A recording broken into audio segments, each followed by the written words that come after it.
These aircraft, serving with the Air National Guard in April 1971, were among the last ones of their kind in U.S. service. 8 months later, the final F-84s were retired and sent to the scrapyard. By then, most Thunderjets were long gone. Only this version, the F-84 Thunderflash reconnaissance plane, remained in significant numbers due to its specialized operational value. By 1971, the fleet was clearly aging. Many were grounded from structural fatigue, while those still flying required constant inspections and intensive maintenance. The last RF variant had been produced in 1957 and had endured a busy operational life.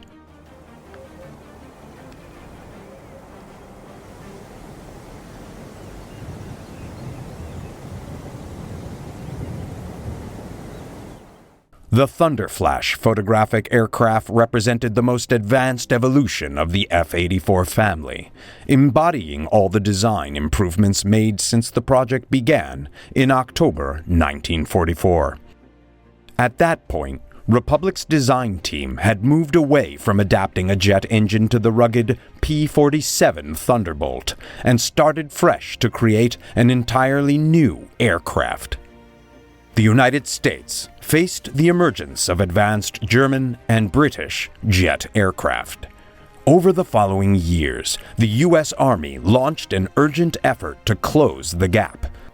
Bell and Lockheed developed the first American jet aircraft, with the Lockheed P-80 entering production.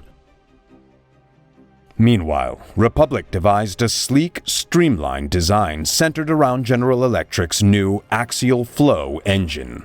The result was remarkable, prompting the Army to authorize construction of 3 prototype planes designated the XP-84.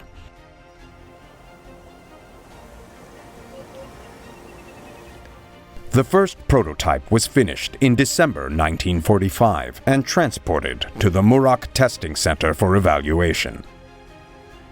On February 28, 1946, the aircraft made its first flight, becoming America's first post-war fighter.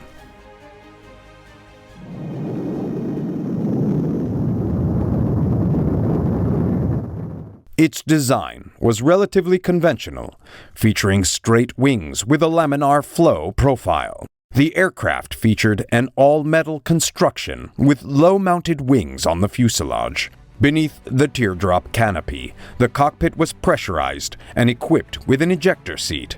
Although not groundbreaking technologically, it had classic lines and incorporated many proven concepts of its time.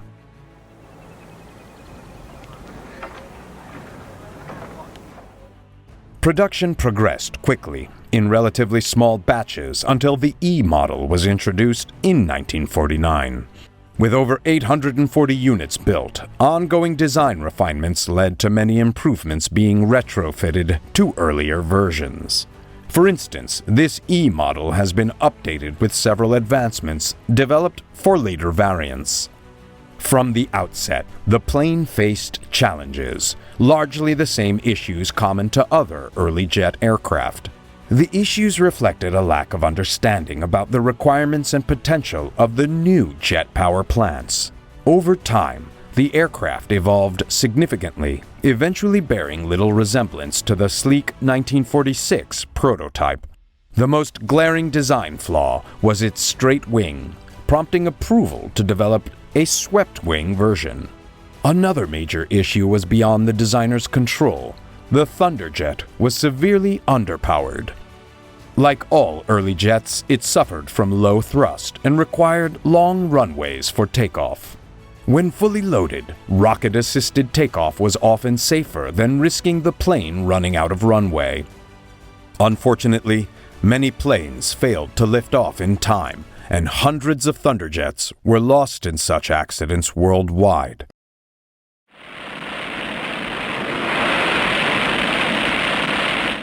Even the later swept-wing models needed assisted takeoff gear, as their more powerful engines were offset by their increased weight.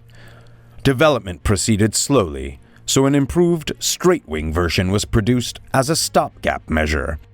The G model was produced in greater numbers than any other version, with 3,025 units built.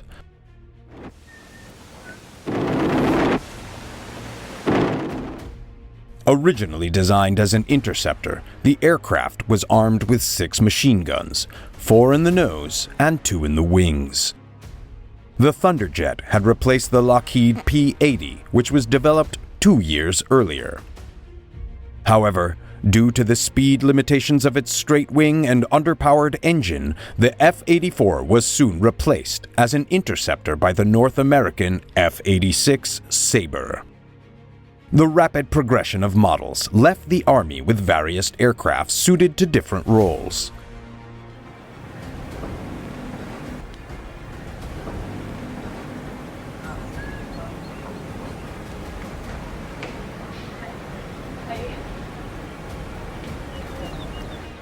In this division of tasks, the Thunderjet evolved into a fighter-bomber, and by the G model, it had gained the capability to deliver nuclear strikes. The Thunderjet earned its strong combat reputation in tactical support and air-to-ground strike missions.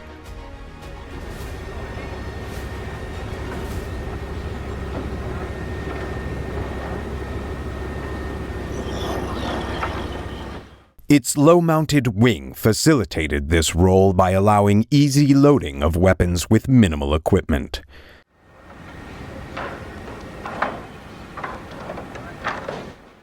Capable of carrying up to 4,000 pounds of bombs, the Thunderjet delivered powerful attacks.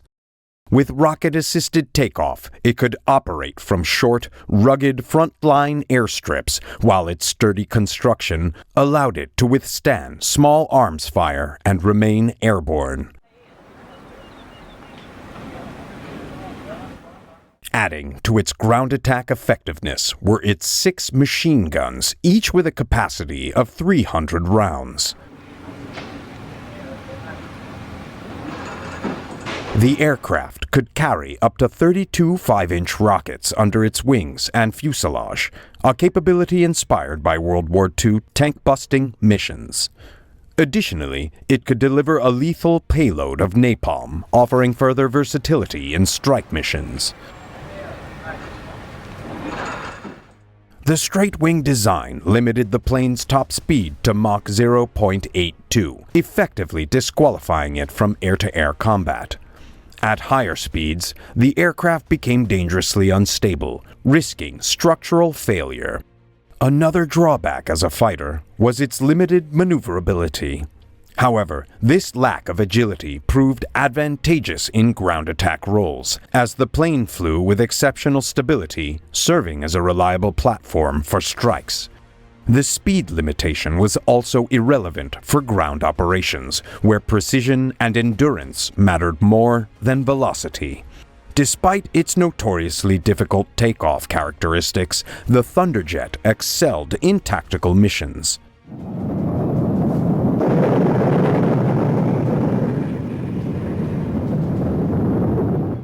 The initial production version, the B model, was a rudimentary aircraft offering little advancement over 1945 piston engine fighters.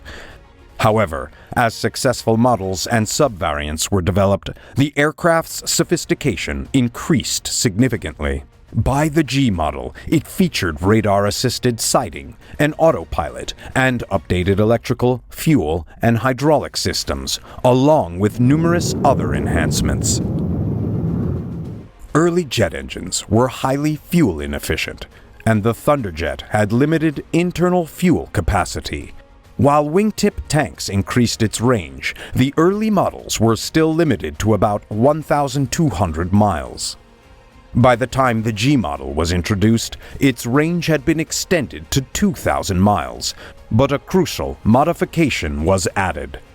As it was used by the Strategic Air Command as an escort fighter, in-flight refueling capability was incorporated. Interestingly, the refueling receiver was placed in the left wing, which disrupted airflow across a significant portion of the wing surface.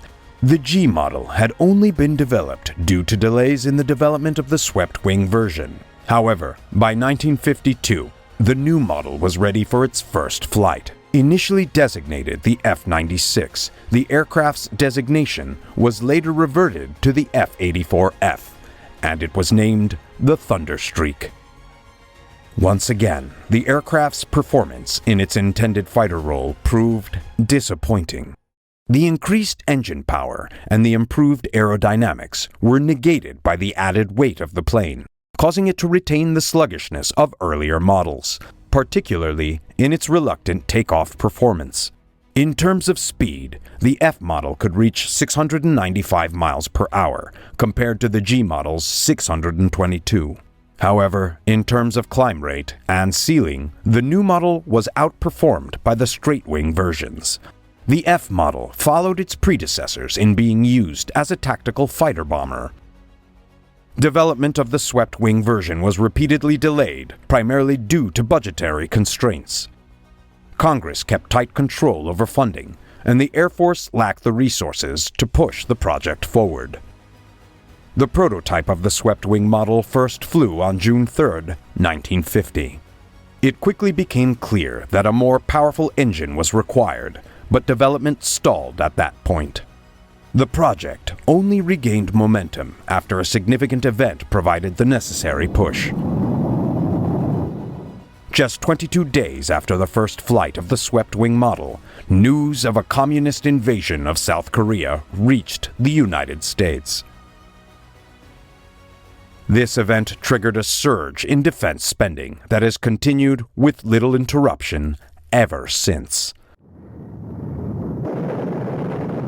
Although many countries promptly disbanded their wartime armies, other countries continued to maintain forces so large that they posed a constant threat of aggression.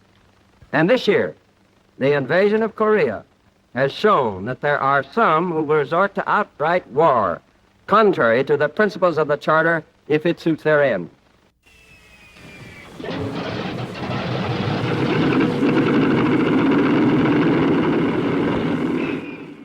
When the Korean War broke out, the United States Air Force was a mere shadow of the powerful force it had been just 5 years earlier.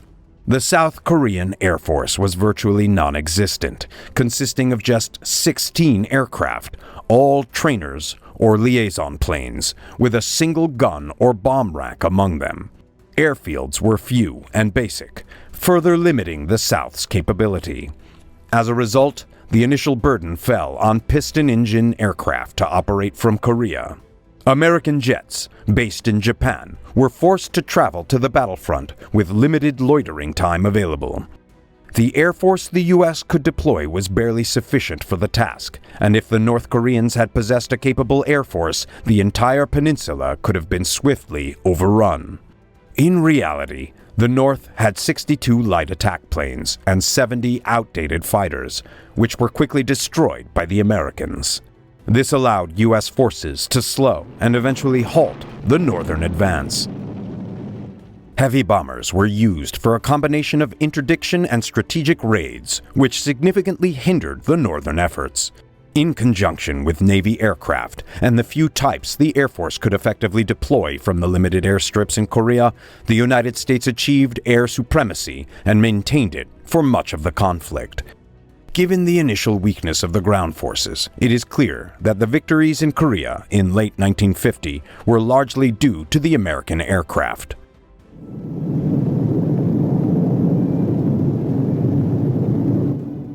The F-84s were not initially sent to Korea. P-51 Mustangs and P-80s were more than capable of handling the task. However, on November 9, 1950, the situation changed dramatically. The North Koreans began deploying jets. Within days, the United States was compelled to send more modern aircraft to the front. The Thunderjets available were the straight-wing D and E models, which were never a match for the MiGs. Still, the F-84s, though not fast enough to down the Russian jets, were agile enough to typically avoid direct confrontation. Less than a month after the MiG-15s appeared on December 6th, the first F-84 combat missions were launched. The aircraft were shipped to Japan, where salt corrosion damage was repaired, and along with the F-86 Sabres, were sent into battle. Outclassed as fighters by the two swept-wing jets, the F-84s found their niche in tactical air-to-ground operations. Most of the time, the F-84s needed Sabres as escorts, especially if there was a chance of encountering MiGs. The Russian jets were simply too fast for the Thunderjets to engage effectively.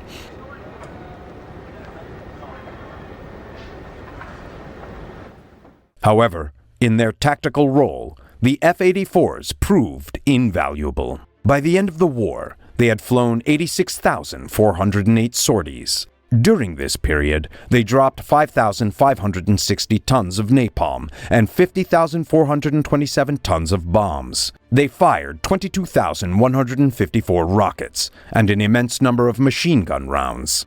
The infantry, a mix of admiration and gratitude, came to dub them the champ of the fighter bombers.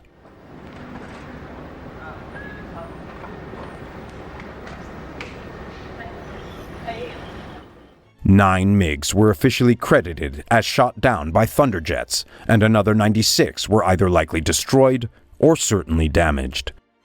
In comparison, the MiGs shot down 18 Thunderjets and damaged many more. However, it was anti-aircraft fire that took the greatest toll on the F-84s. A total of 135 Thunderjets were shot down by ground forces.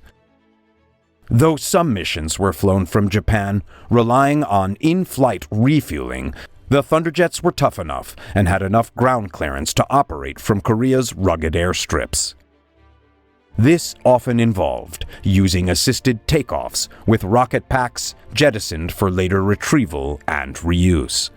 The situation was far from ideal, as the rocket smoke was so thick in squadron formation that only the lead aircraft could see clearly, while the following planes had to rely on instruments to take off. The routines of briefing, preparation, takeoff, and attack became second nature. The F-84s shouldered a heavy burden, not only providing ground support at the front lines, but also interdicting supplies, attacking reinforcements, and destroying bridges, railways, and power stations. In the latter task, they even operated as a strategic force, reflecting how they had earned a reputation for being reliable, rugged, and deadly. They had proven themselves as a primary weapon in the Air Force's arsenal. The Thunderjet's greatest strengths were emphasized in Korea. They were, especially in comparison to other early jets, easy to maintain. They were also stable and effective platforms for attack, capable of withstanding significant damage. Their performance, though unremarkable, when compared to newer designs, was solid, especially when considered alongside their Republic relatives, such as the P-47 from World War II and the influential F-105s of the Vietnam War. Despite their shortcomings, the Thunderjet emerged as the most effective jet attack plane in the Air Force during the Korean conflict. It began to step out from the shadow of its flaws, revealing itself as an important and successful aircraft. Its significance should be understood within the context of its time. Many early jets were far less capable and successful than the F-84. Their contribution to the Korean War could be described as admirable. But the reason the Thunderjets were entrusted with the grueling, repetitive, and perilous tasks of the conflict is simple. They were reliable when other aircraft types failed in combat. While the Thunderjets had their drawbacks and limitations, they also earned some of the most unflattering nicknames ever given to U.S. aircraft, such as Groundhog, a reference to their sluggish takeoff.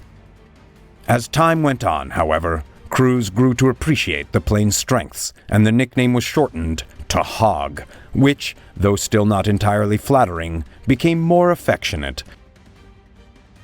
Many of the lessons learned during the Second World War were considered outdated after the advent of the atomic bomb. The Thunderjet's role in the Korean War coincided with a shifting global political landscape, where the concept of limited war began to take shape in response to the advent of nuclear weapons and the ensuing threat of mutually assured destruction.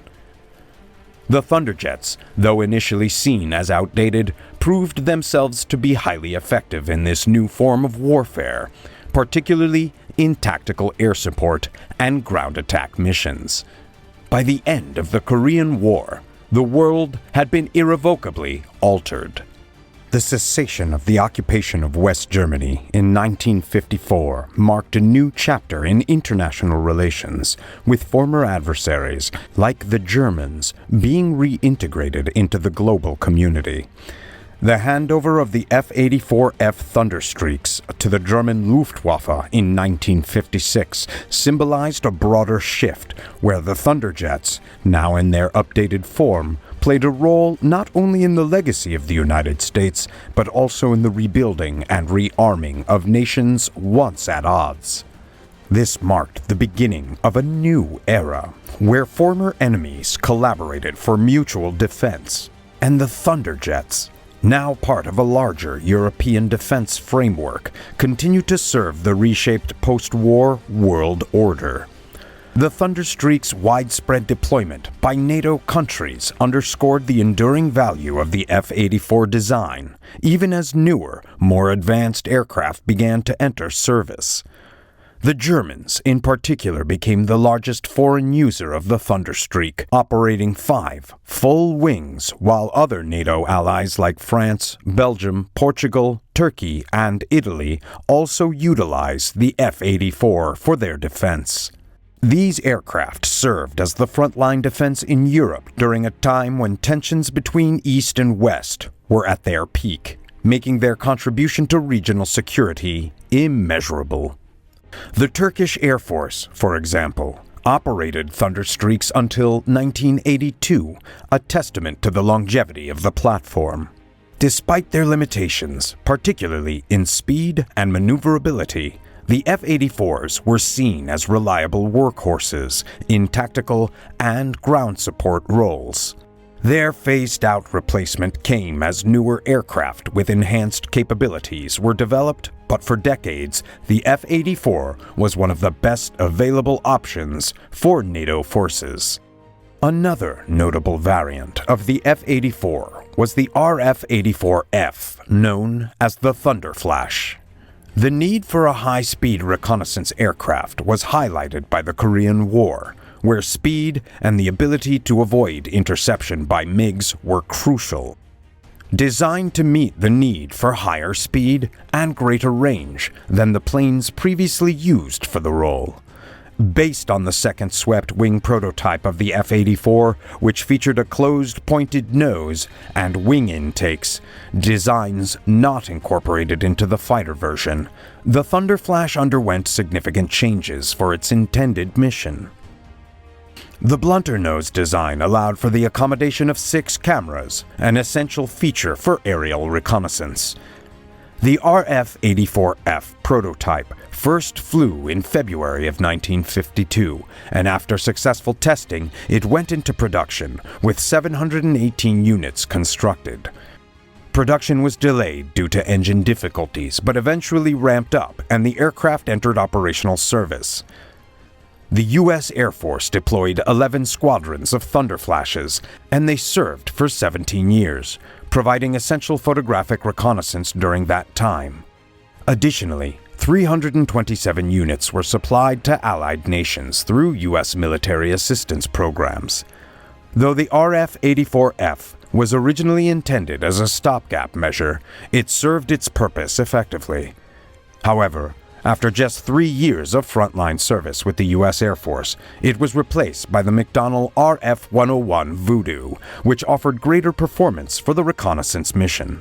Despite this relatively short period in active service, the Thunderflash played a crucial role in the evolution of high-speed reconnaissance aircraft during the Cold War. The long service life of the RF-84F Thunderflash with the National Guard is a testament to how well the Republic team had designed it for the photo reconnaissance task. The aircraft's ease of maintenance and ground operation access were vital to its sustained effectiveness, and these features had a lasting impact on future aircraft designs. The F-84 family, including the Thunderflash, was known for its simplified servicing requirements, a result of meticulous design work. This included features such as over 180 access panels and the ability to remove the entire tail section to simplify engine maintenance, all contributing to the aircraft's operational viability.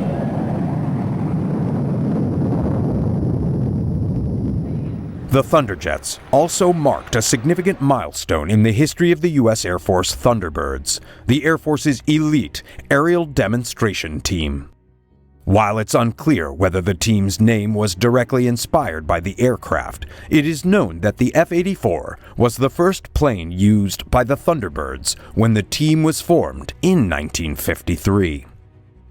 This further cemented the Thunderjet's place in aviation history, not just as a combat aircraft, but also as a symbol of American air superiority during the early Cold War years. The F-84G Thunderjets were indeed a significant part of the Thunderbird's early years, with the team flying them for 2 years before transitioning to the swept-wing F-84F for the 1955 season. The tight formation flying required with these aircraft, which had a wingspan of only 5 feet apart, was highly risky, especially given the early jet's limited maneuverability.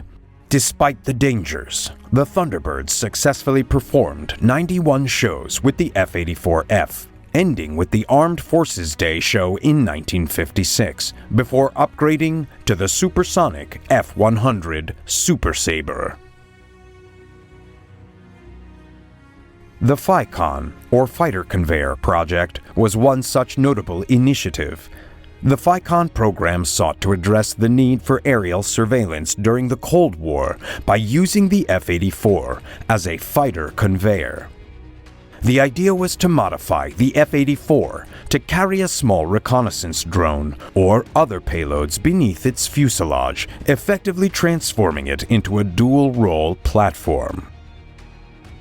This project highlighted the versatility of the F-84 series and its ability to adapt to evolving military needs during the early years of the Cold War. These innovations not only contributed to the F-84's success in service, but also provided valuable lessons in the development of future aircraft designs. The FICON Fighter Conveyor Program was an innovative solution to the problem of performing reconnaissance missions over hostile territory with a fighter aircraft that had limited range and endurance. The concept was to use a large bomber, like the B-36, as a mothership to carry the reconnaissance fighter close to the target area. The fighter would be launched mid-flight, conduct the reconnaissance mission, and then be retrieved back by the bomber. This concept was simple in theory but required significant engineering and operational challenges to implement. The first tests with the modified F-84E in 1952 revealed a range of problems, including instability in the cradle used to hold the fighter on the bomber and issues with the fighter's hydraulic grapple system that was meant to secure it for retrieval. The stability of the fighter when attached to the bomber was especially challenging, as the fighter would often struggle with aerodynamic turbulence, especially in low-speed ranges when the aircraft was buffeted by the B-36 slipstream. Despite these difficulties, continuous refinements to the systems improved the reliability of the operation. Eventually, the FICON system demonstrated that it was possible for a fighter to be deployed from and recovered by a large bomber in flight. However, it remained a highly dangerous and complex operation that was never widely used in combat. The RF-84F was modified and redesignated as the RF-84K for operational deployment. Testing began in 1953, and by March 30th, the prototype successfully docked for the first time, resolving initial issues with the docking mechanisms. Modifications included a redesign of the horizontal tail and the addition of hydraulic latches to allow the plane to be stored in the B-36's bomb bay.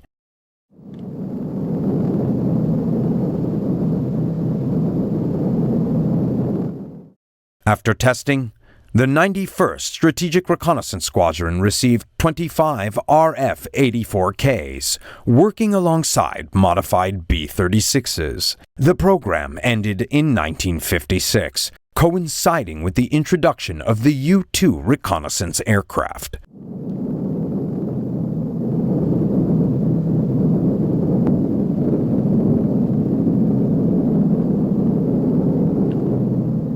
After the Soviets developed atomic weapons and delivery systems, one of the planners' main concerns was that airfields could be completely destroyed along with all their aircraft in a single strike.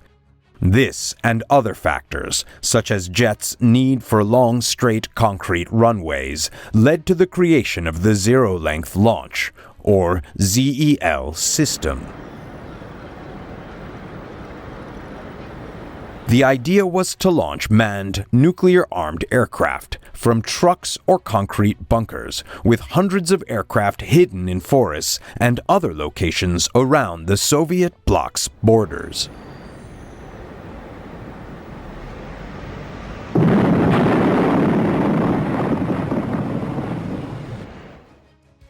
These planes could be ready to respond immediately to a Soviet attack. Another version aimed to launch interceptors from similar setups to counter Soviet bombers.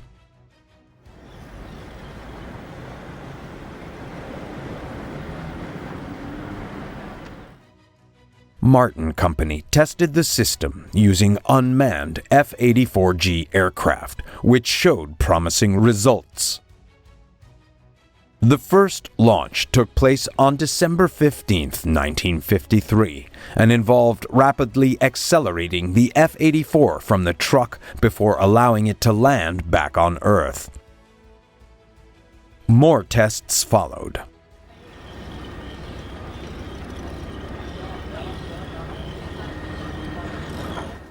The Zero-Length Launch System used powerful solid fuel rocket boosters attached directly to the aircraft. Once the rocket fuel was depleted, the booster had to be discarded quickly as it became a drag on the aircraft. Tests show that by the time the rocket burned out, the aircraft reached 175 miles per hour, above stall speed, allowing the jet engine to take over. The first two unmanned trials showed results so close to expectations that the project moved forward to the third trial with a piloted plane on January 5, 1954. The recorded acceleration was 3.5 Gs, slightly higher than a Navy catapult launch. The pilot easily took control, and the test was deemed successful. The project continued until 1959, with tests using modified F-100 Super Sabres, and 148 orders were placed. Interestingly, the Soviets conducted similar experiments with MiG-19s. The project was eventually abandoned due to the development of more reliable missile systems.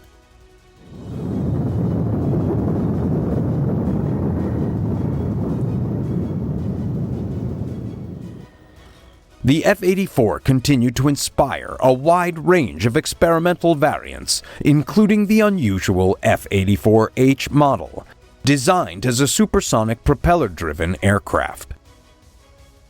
Initially designated as the F-106, this model had little in common with other F-84s and was later redesignated the F-84H. Two prototypes were ordered for potential Navy carrier use.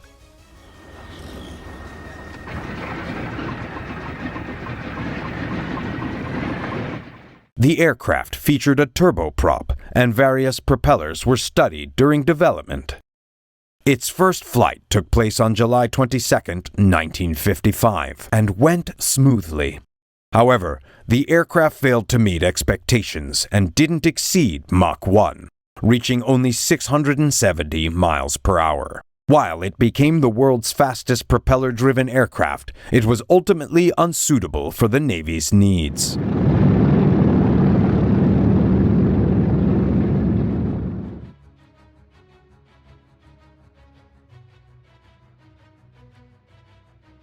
A key limitation of propeller-driven aircraft had already been recognized. At speeds nearing Mach 1, and especially when passing through it, parts of the propeller would simultaneously move at speeds both above and below the speed of sound. This created immense stresses on the propeller, requiring revolutionary advancements in design and construction to withstand the varying loads. As a test platform for this technology, the F-84H proved invaluable. Experiments demonstrated the durability of the three-bladed propeller and the reliability of the power plant and airframe. However, with the advent of steam catapults, angled decks, and aerial refueling, the Navy abandoned the project in favor of true jet aircraft. The U.S. Air Force continued the F-84H project as basic research for future development.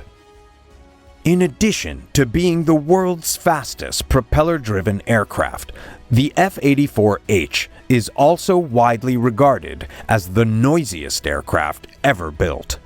The engine, a large Allison unit producing nearly 6,000 horsepower, was a minor contributor to the aircraft's noise. The true source of the deafening racket was the propeller. At high speeds, even during ground maneuvers, the propeller tips reached supersonic speeds, creating about 900 sonic booms per minute, which combined into a thunderous sound. The noise was so intense that ground crew involved in the testing experienced symptoms like malaise and nausea even while wearing earplugs during taxiing runs and takeoffs. A squadron of these aircraft on a carrier deck preparing for takeoff would have severely impacted operational efficiency, leading to the sensible abandonment of the aircraft and its supersonic propellers. Perhaps the most remarkable derivative of the F-84 was the XF-91 Thunderjet, a 1946 design that remains one of the most extraordinary experimental aircraft of its time. Equipped with 4 rocket chambers and a powerful jet engine, it became the first U.S. combat plane to break the speed of sound in level flight. The wings of the Thunderjet were also capable of pivoting. The XF-91 Thunderjet's innovative wing design, combined with full-strength slats, resulted in an unusually low stall speed, enabling in-flight maneuvers that were unique for its time. The wings tapered from the tip toward the fuselage, reversing the typical wingtip stall effect by turning dangerous pitch up into easily manageable pitch down. With its intended power plants, the aircraft was expected to reach Mach 2, but even with the available engines, it could achieve Mach 1.2. Despite being the most advanced design of its era, the project was not pursued due to cost. Republic's ambition extended to the Mach 3 XF-103, a delta-winged design using both turbojets and ramjets, and featuring an enclosed pilot's compartment with no canopy. An F-84 was used to test periscope systems for the XF-103 pilot, proving the system's viability. In the Air National Guard, the F-84 enjoyed a long, uneventful career, often overshadowed by its slow takeoff, but respected by its pilots. While it was relegated to second-line status with the U.S. Air Force, many other nations kept it as a frontline aircraft, relying on it due to budget constraints and its reliable performance. The F-84 passed into history largely unnoticed, but still marked an important chapter in aviation. The F-84's reputation was marred by development challenges and being underpowered, yet its contributions, especially during the Korean War, warrant a reassessment. As a pivotal aircraft in the transition from piston-engine planes to the more advanced Century Series jets, the F-84 played a key role in the era of aviation. While outclassed by the F-86, a later model built on lessons from the F-84, the Thunderjet had many virtues in a time when aircraft design faced significant uncertainty. Its limitations were overshadowed by military priorities, and despite its shortcomings, it marked a significant leap in jet aircraft development, demonstrating that even limited jets had rendered propellers obsolete. Propeller-driven aircraft were reliable but had reached their limits, pushing the transition to the less advanced and more unpredictable jet technology. The F-84, despite its flaws, proved to be the most reliable and rugged of its time, particularly during the Korean War. While the F-86 is remembered for its role in defeating the MiG-15, the F-84 excelled in operating from poor airstrips under harsh conditions, providing critical tactical support that helped resist Chinese intervention. The F-84 also served as a platform for numerous experimental developments that influenced aviation for years to come. Positioned between two iconic tactical fighters, the P-47 Thunderbolt and the F-105 Thunder Chief, the F-84 holds its own in comparison, marking a significant chapter in military aviation history.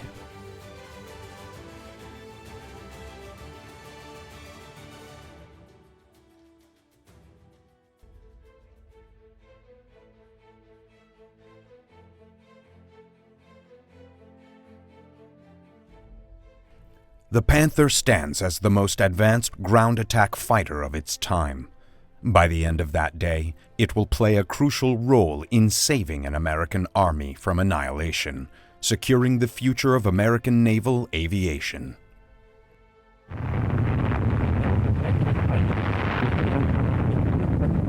Hiroshima, 1945. The atomic bomb's devastating power ends an empire and propels the world into the nuclear era. The destruction brought by this new weapon shifts America's military focus entirely. Soon, the carriers that brought the war to Japan's doorstep return home. Yet, as they dock in American ports, the very vessels that had carried the fight are already being consigned to history. To many, in positions of authority, the advent of the nuclear bomb has rendered the aircraft carrier obsolete, much like the carrier had previously done to the battleship. But these are matters of little concern to the men returning home to a nation intent on enjoying a peaceful and secure future, purchased through 4 bloody years of hardship. In Europe, they face an uncertain future and begin the long climb from Armageddon. Japan, too, lies in ruin. In despair, the former Axis powers and the nations they victimized look to the United States for salvation. America's response is the $17 billion Marshall Plan. The failure of the Versailles Treaty following World War I is a potent lesson not lost on the leaders in Washington. In hopes of establishing political stability in Europe and Asia, aid flows overseas with the tab partially paid by funds saved from the drastic cuts in the nation's military. Secretary of State George C. Marshall. This is certainly not the program of a country seeking to exercise domination or to influence unduly any foreign countries. The nations and political groups which have now declared their opposition to the program apparently wish to block for their own reasons the revival of Western Europe. Whether we like it or not, we find ourselves, our nation, in a world position of vast responsibility. We can act for our own good by acting for the world's good.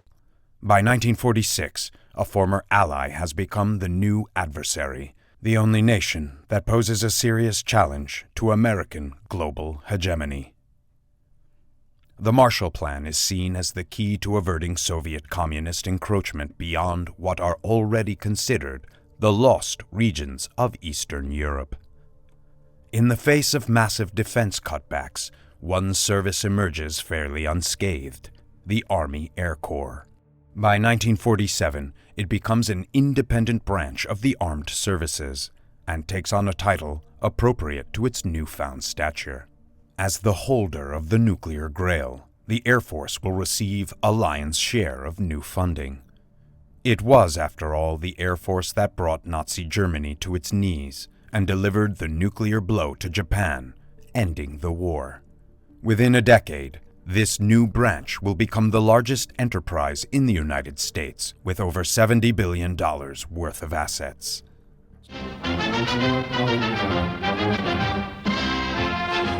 The long-awaited unification of the armed services comes a step nearer as top-ranking officials agree on a plan.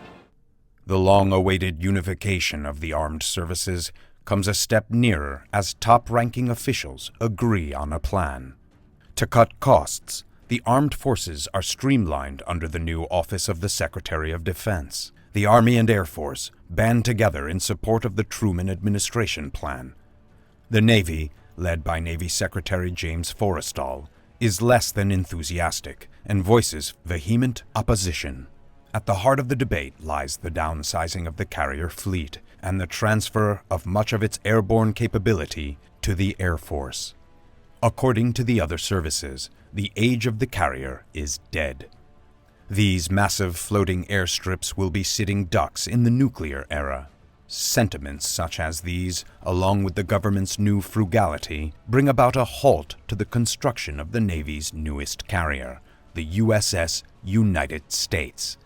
Furious, the Naval High Command readies itself for a war of self-preservation.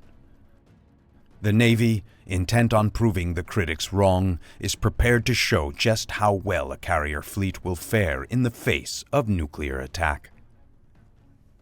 At a distant atoll in the Pacific called Bikini Island, they prepare a derelict fleet for the ultimate test.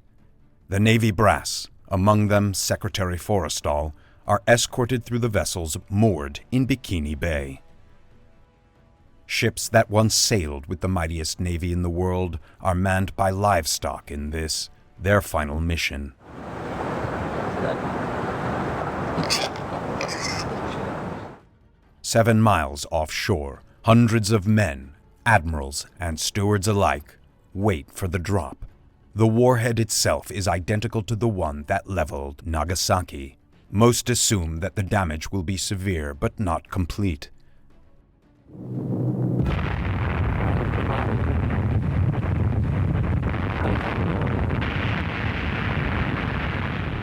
At the center of the fleet is the aircraft carrier Saratoga, the grand old fighting lady of the Pacific. Within seconds, the entire naval fleet is demolished. The ships that remain afloat are covered in radioactive spray. The politicians controlling the budget, the conclusion is straightforward: one bomb, one bomber, and an entire fleet lost. Failing to recognize the carrier's potential for flexible response, the Navy inadvertently strengthens the Air Force's argument.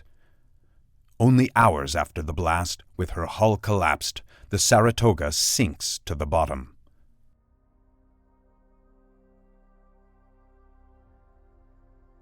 Funding becomes scarce, but at their Bethpage, Long Island plant, Grumman Aircraft presses on with its first jet-age project, a carrier-based plane intended to be the Navy's future ground attack aircraft. Initially designed as a 2-seat night fighter, the F9F faces setbacks and stalls due to issues with its 4-engine layout. But in August of 1946, when Grumman formally presents a new single-engine design to the Navy, it marks the beginning of a production run that will continue for more than a decade. Like its Grumman predecessors, the F9F quickly takes on the name of a big cat, But over time it becomes clear that the Panther, as it is called, carries much more than just a company nickname. Maybe they wouldn't go quite as high nor quite as fast because they were built a little heavier. But it meant then when you got hit by anti-aircraft fire that they would take more punishment than other airplanes. That's the reputation they had anyway. Now, of course, in modern days now, Grumman has made some of the highest and fastest aircraft that there are in existence.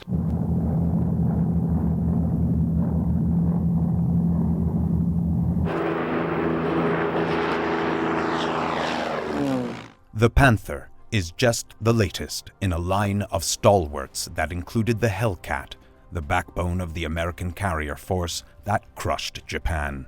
The Hellcat's legacy as a rugged ground attack weapon marks a path that later Grumman planes like the Panther will follow.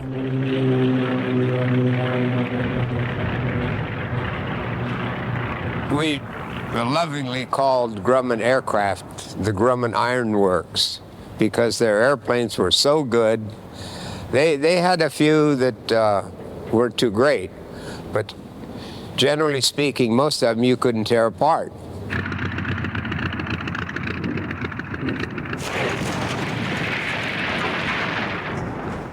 For most pilots, flying a Grumman plane from carrier to combat and back conjures up one word: survivability.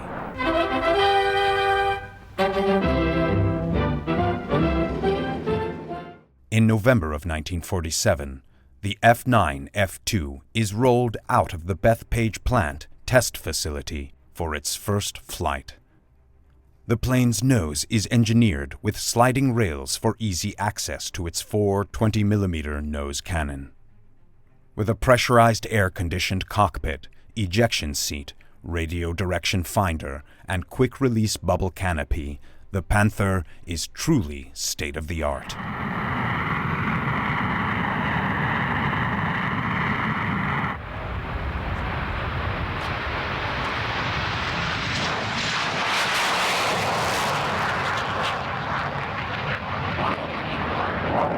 From the beginning, the plane displays the great handling characteristics that will one day make it the aircraft of choice for the Navy's Blue Angel flying team.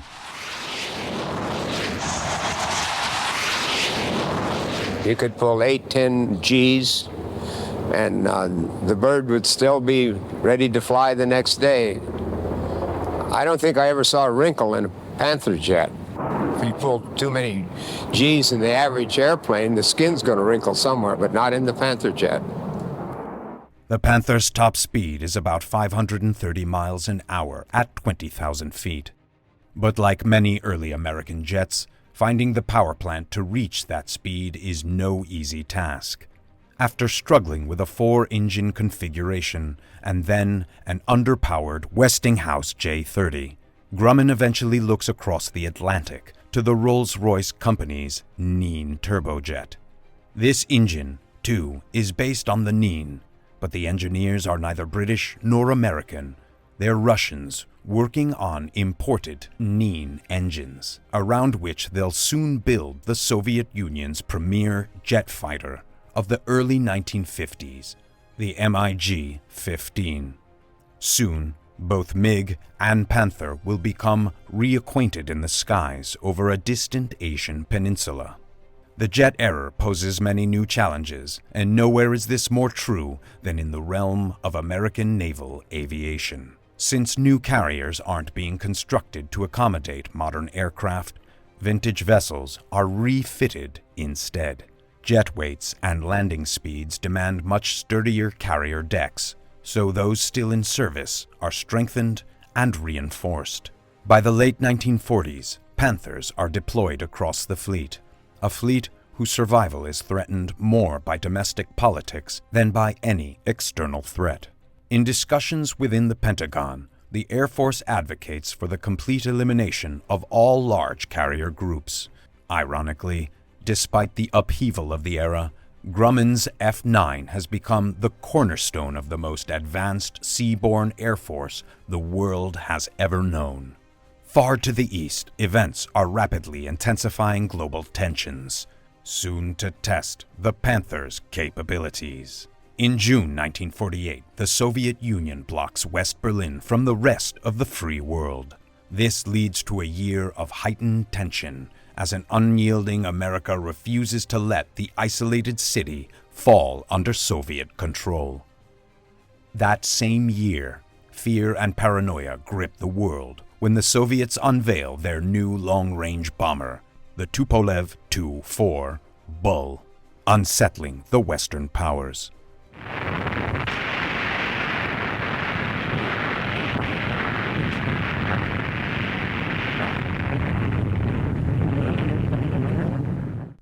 By September 1949, America's nuclear monopoly ends.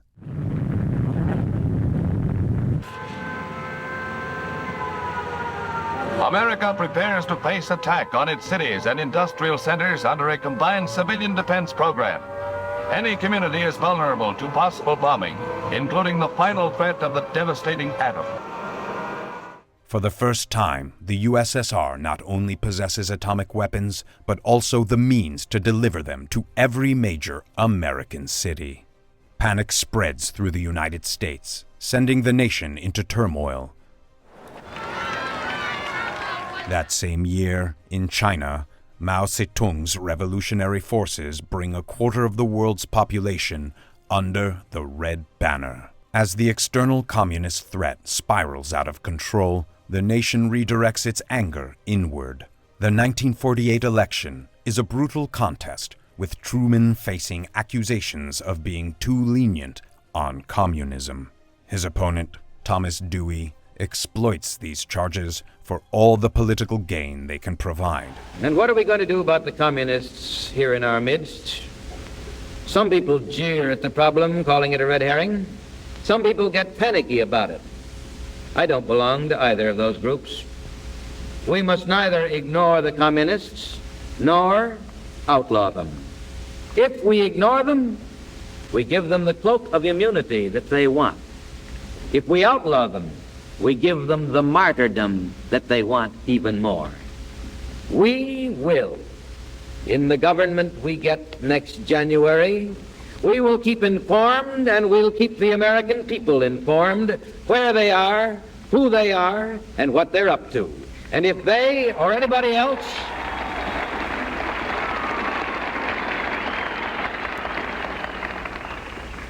if they break our laws against treason, they'll get a traitor's treatment.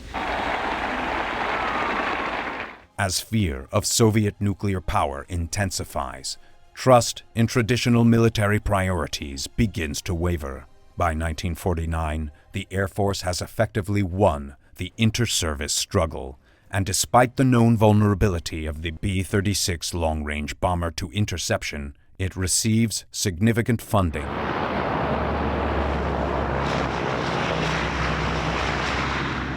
Amid protests from Secretary Forrestal and others, congressional leaders start discussing cuts to naval aviation as high as 60%. The prevailing belief is that the bomber's long-range atomic strike capability renders naval carrier task forces obsolete. Within months, the inter-service rivalry claims its first victim. James Forrestal, asked to resign as Secretary of Defense, burdened by depression and exhaustion, takes his own life just before what would have been his moment of vindication.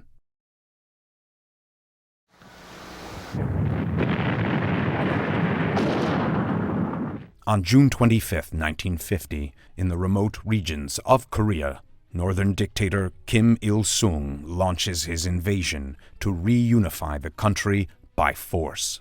He has the tacit approval of both Moscow and Beijing. Recent statements from Washington outlining the regions America deems vital exclude South Korea, a tragic oversight. Leaders in both Russia and China do not expect the U.S. to intervene.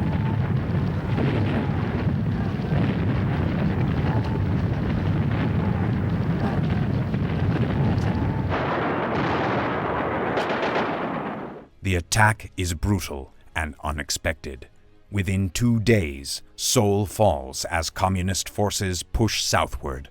closely pursued by a rapidly disintegrating South Korean army. But America's response is swift and decisive.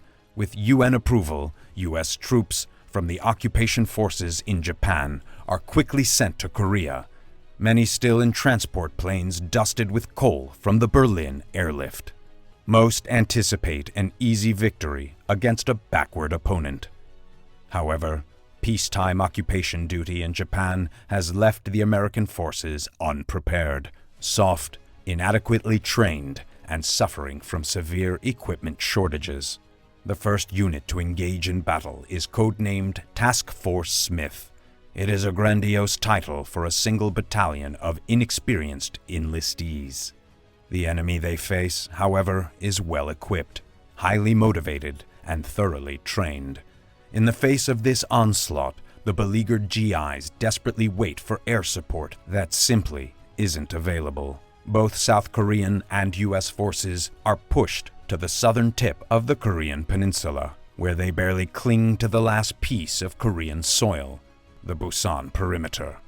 Each day, the perimeter shrinks as North Korean forces, equipped with Soviet tanks, roll over the scattered American units.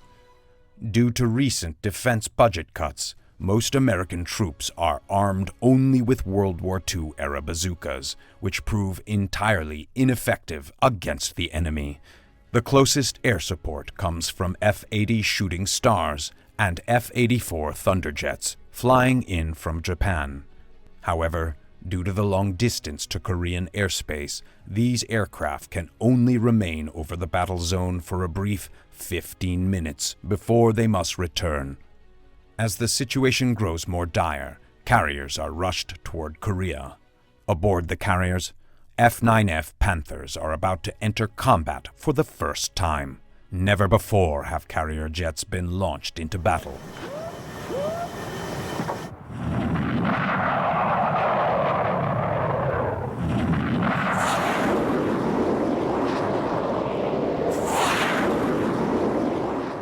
Unlike their Air Force counterparts, Navy Panthers provide sustained cover for the desperate UN troops below. Flying as many as 4 missions a day, some nearly 2 hours long, Panther pilots work tirelessly around the clock to halt the North Korean advance.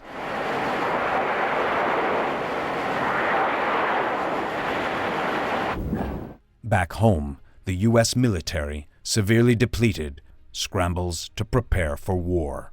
Carriers, long since mothballed, are reactivated, along with the planes that will fill their decks. Most of these are older, prop-driven aircraft, reflecting an American military still transitioning to the jet age.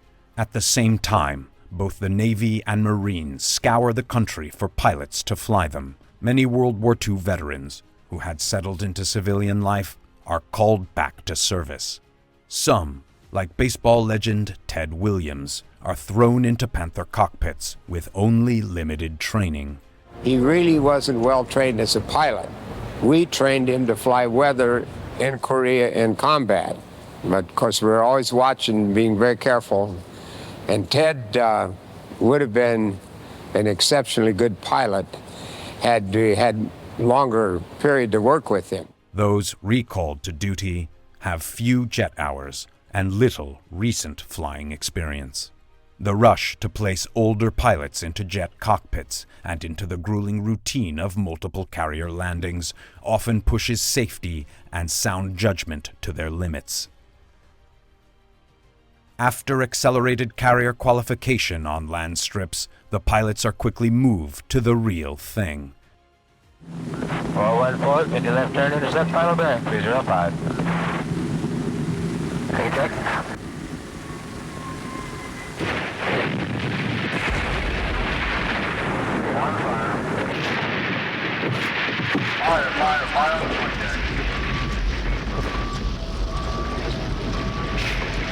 Fire on the point deck. Fire on the point deck, all hands on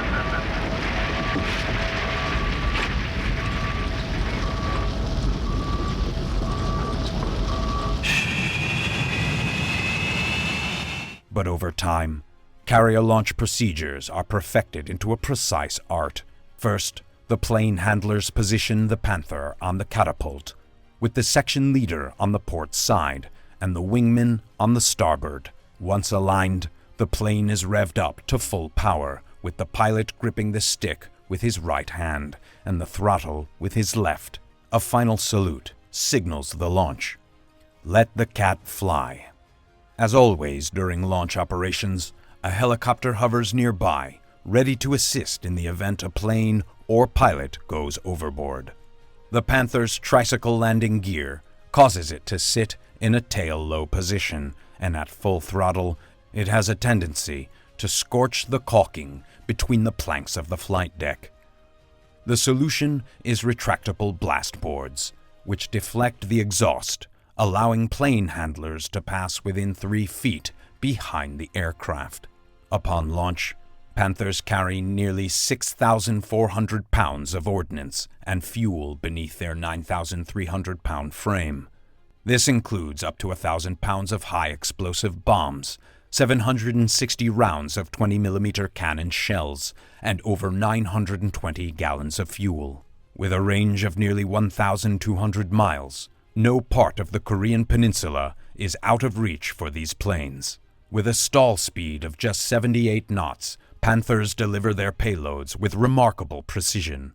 As they dive onto their targets, the Panthers deploy air brakes to smooth their descent, clearly visible on the fuselage underside beneath the canopy. We were the heavy haulers out there, and that we're doing a lot of close air work up in front of the 1st Marine Division and in front of the Army divisions also. We did napalm. We used high-velocity aircraft rockets doing early morning road recce's way up where you'd go up in the, way up as we called it, way up in Indian country at that time, way up north, and drop down at first light in the morning and come down along the roads trying to pick up trucks or trains that hadn't gotten in yet. We used the airplane for a lot of purposes out there. We used it on, I guess, more close air support than anything else. We worked in very, very close in front of our own troops, and that's very exacting work.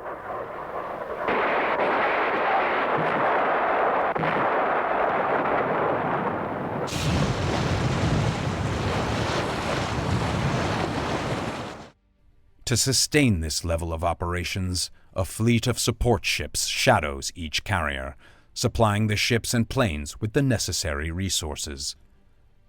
Each floating airbase requires replenishment about every 3 days.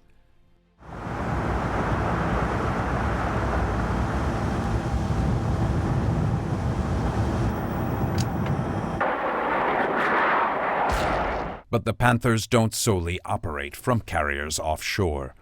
Marines, like John Glenn, are stationed at the numerous ground bases that spring up just behind the front lines. Conditions at these bases are primitive, but the Panther's ease of maintenance proves well suited to the harsh environment. The runways, made of grated steel mesh laid over bulldozed dirt, quickly become pocked with craters from the constant barrage of incoming aircraft. It's not unusual for pilots to burn through a set of tires after every mission, but with the arrival of General Douglas MacArthur, the harshness of the terrain and early battlefield defeats soon give way to a sense of waning hope. One of General MacArthur's first actions is to launch a strategic bombing campaign aimed at, in his own words, flattening every village, town, and city north of the 38th parallel. On June 30th, he issues orders declaring all of Korean airspace a free-fire zone. B-29s flying from Okinawa begin their 3-year mission to destroy the Communists' ability to move troops and supplies. However, American bomber crews are trained to operate in large formations, and soon there are far too few viable targets left in the north to justify such attacks. In August 1950, B-29s carry out the largest carpet-bombing raid since Operation Cobra in Normandy, dropping over 3,200 500-pound bombs across a 3-by-7-mile area where a large North Korean troop concentration is believed to be. Intelligence photos later reveal that there were no enemy troops present.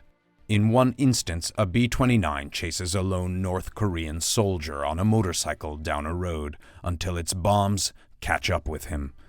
As early as 1942, air warfare strategist Alexander Seversky wrote, "Total war from the air against an undeveloped country is nigh futile." It is one of the strange paradoxes of modern warfare. The most advanced weaponry is often least effective against the most primitive civilizations. The Korean experience highlights a key lesson.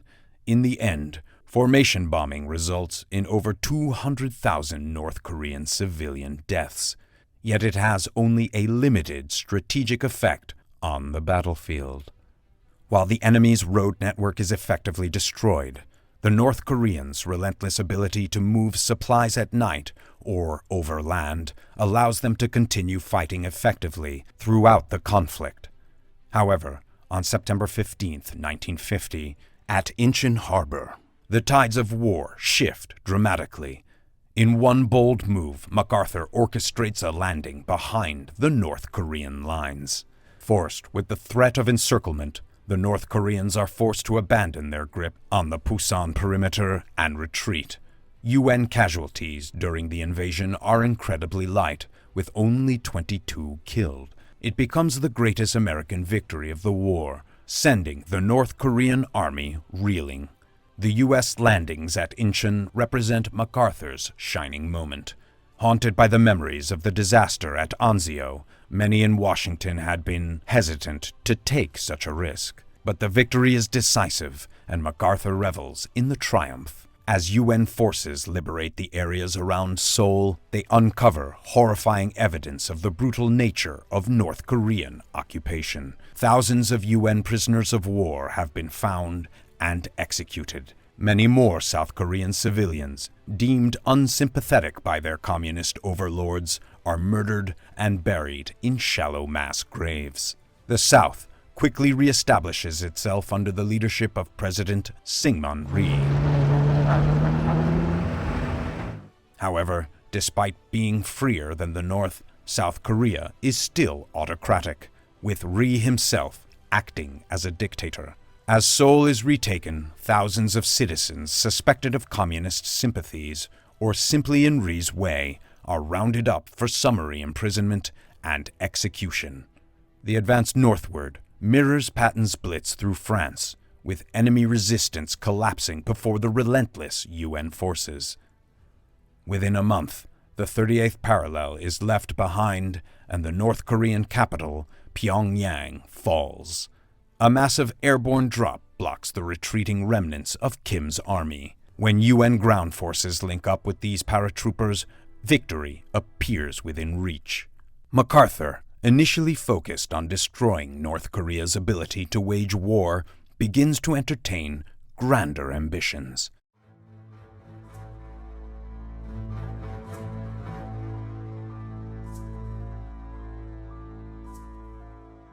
The speed and ease of the victory tempt him, and many in Washington, to consider a unified Korea firmly aligned with the West.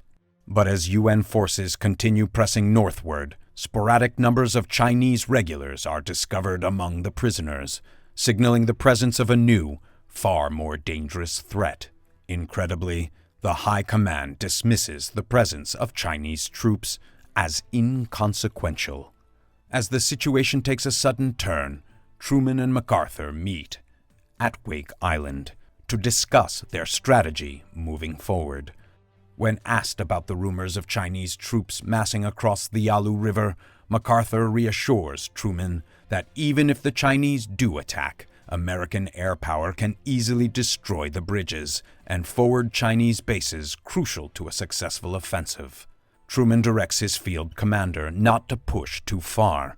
Meanwhile, Panthers, armed with aerial cameras, play a significant role in gathering intelligence over both sides of the Yalu. These unarmed Panthers are typically accompanied by a fighter escort. As the Navy's first photo reconnaissance jets, they conduct countless missions over hostile territory to assess enemy troop concentrations. However, the photos they bring back are either misinterpreted or ignored. By the beginning of November 1950, the CIA estimates that nearly 40,000 Chinese troops are already in Korea. Even more remarkably, when presented with evidence showing another 700,000 massed just across the border, MacArthur's command pays little attention. After all, it's a peasant army, lacking in training and heavy weapons, that is seen as unlikely to pose a real threat. November 1st, 1950. In the early morning hours of November 1st, 250,000 Chinese troops surge across the Korean border. All along the front, UN forces are overwhelmed by the sheer mass of the assault. For America, the Chinese invasion is quickly framed as part of the larger struggle against world communism. But for the leaders in Beijing, there is no ideological complexity to the decision. The invasion is driven by security priorities that predate the birth of communism by a millennium. To this resurgent Asian power, the presence of a massive Western army positioned on the Manchurian border is simply unacceptable. Resistance crumbles before wave after wave of enemy infantry. At the United Nations, the South Korean representative is quick to condemn the attack. I point my finger at these representatives of the Chinese Communist regime, and I ask, why do they come here with unclean hands? I ask again, why does this group come here with hands that drip with blood, the blood of the United Nations troops, the blood of the Korean people? In Washington, leaders of the nation's 4 largest veterans group petition Truman to use the atomic bomb on North Korea, with some even advocating for large-scale bombing of select Chinese cities. Both options are seriously considered by the Joint's Chief of Staff. In response, Truman, in classic Cold War rhetoric, reaffirms the U.S. commitment to preventing any more dominoes from falling. If aggression is successful in Korea, we can expect it to spread throughout Asia and Europe and to this hemisphere. We are fighting in Korea for our own national security and survival. We have committed ourselves to the cause of a just and peaceful world order through the United Nations. We stand by that commitment. The American public, already on edge, fears that this could be the prelude to World War III. The Soviets, they fear, will certainly come to China's aid, further escalating the global conflict. In New York, thousands of civilians participate in civil defense drills, learning rescue and survival techniques in preparation for the aftermath of a nuclear strike. Back in Korea, the fear is far more tangible. As winter sets in, thousands of GIs and Marines retreat southward over land that had been secured only weeks before. Many others fall into captivity. MacArthur himself compiles a list of nuclear targets spanning from North Korea into China, stating that to execute this plan, he would need 26 nuclear warheads. Feeling politically constrained by the restrictions on bombing north of the Yalu River, MacArthur's frustration with Truman intensifies, leading to their publicized clash and MacArthur's dismissal less than 6 months later. Despite the continuing large-scale strategic bombing, the same issues persist. Tremendous destruction is inflicted, but the enemy's ability to move and supply troops is only marginally disrupted. Early on, many air raids targeting the road network do little to slow the enemy's advance. Instead, they take a heavy toll on friendly forces and the thousands of refugees fleeing the battle zones. The reason is straightforward. The Chinese army is primarily a lightly equipped peasant force, advancing almost entirely on foot and across the land. Most of their supplies are moved at night or by thousands of porters trudging through the countryside. Adding to the challenge, intelligence officers accustomed to American divisions consuming 600 tons of supplies a day overestimate the Chinese need. In reality, Chinese divisions operate on just 50 tons per day. Standing just offshore, the carriers offer the real means of confronting this kind of enemy. They move in racetrack patterns a few miles offshore, launching ground attack aircraft in a continuous cycle of strikes. Throughout the war, none prove more effective than the Grumman Panther. For the first 6 months of the conflict, American air superiority remains unchallenged.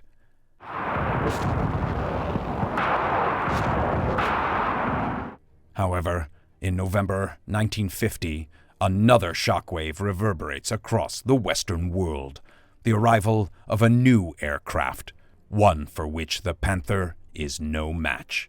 When the MiG-15 jet fighters first appear in the skies over Korea, they reveal a technological superiority that many had not anticipated from the communist world. The initial development of 50 MiGs quickly expands to 450, flown mainly by Chinese and Soviet pilots operating from safe zones behind the Yalu River. By the end of the war, this number nearly doubles. In response, the U.S. Air Force deploys the F-86 Sabre just a month later. Despite chronic shortages which prevent more than 150 Sabres from being stationed in Korea at any one time, the balance of air superiority quickly shifts. After I had finished my Marine missions flying the F9s, they had one position they kept for one spot in each Air Force squadron that they kept for a Marine pilot, because the Marines had worked out an arrangement. They wanted to get some of our pilots some air-to-air experience. It was great. It was really a different kind of flying that I've been doing in the Panther, down doing close air support and down trying to dig them out down close to the ground. And this, of course, was flying up 40,000 feet. Tiger lead, Tiger 2 here. I got a couple of meters up there. One, two, around it,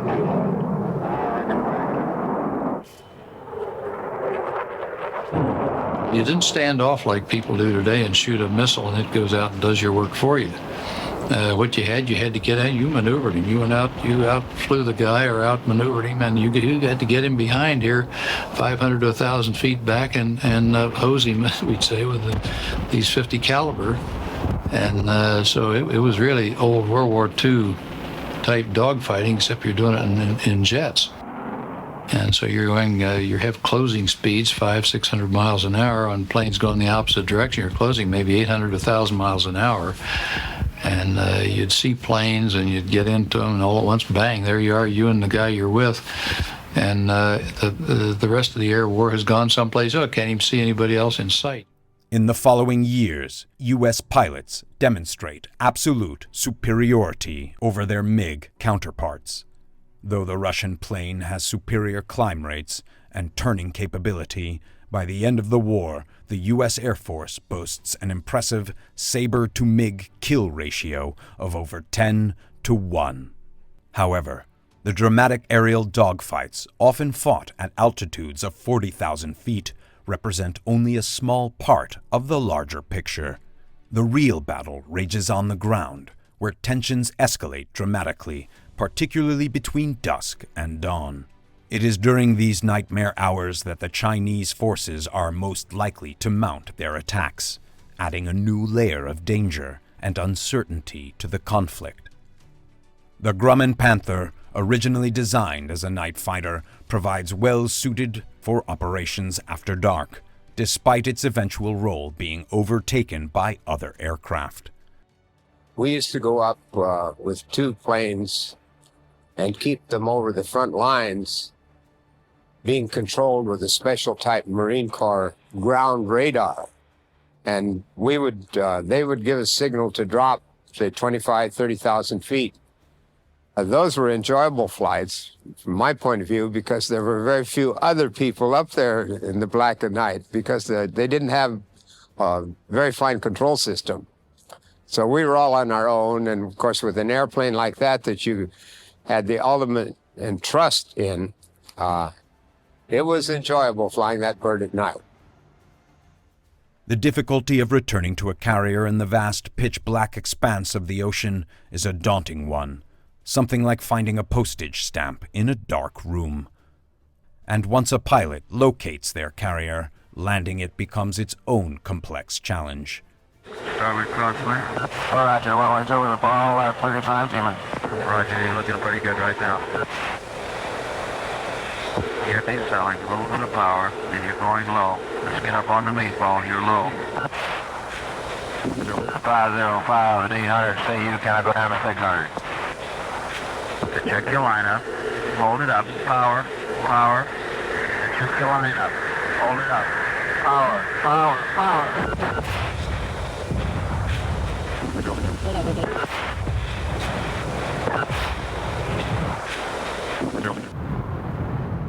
Winter conditions off the coast of the Korean peninsula are unforgiving. Storms in the Sea of Japan are fierce and unpredictable, often forcing carriers to navigate around these vicious weather systems. During these conditions, flight operations become nearly impossible, and the prospect of ditching at sea is an unthinkable nightmare for the pilots. But the real struggle is for the GIs and Marines fighting on the ground. Faced with severe casualties, the Marines refuse to leave their fallen comrades behind. Even when cut off and surrounded, they continue to look at the skies for air support and resupply, determined to hold their ground and stall the relentless Chinese advance. Their perseverance under such harrowing circumstances becomes a testament to their resolve, and despite the overwhelming odds, they manage to slow the tide of the Chinese offensive.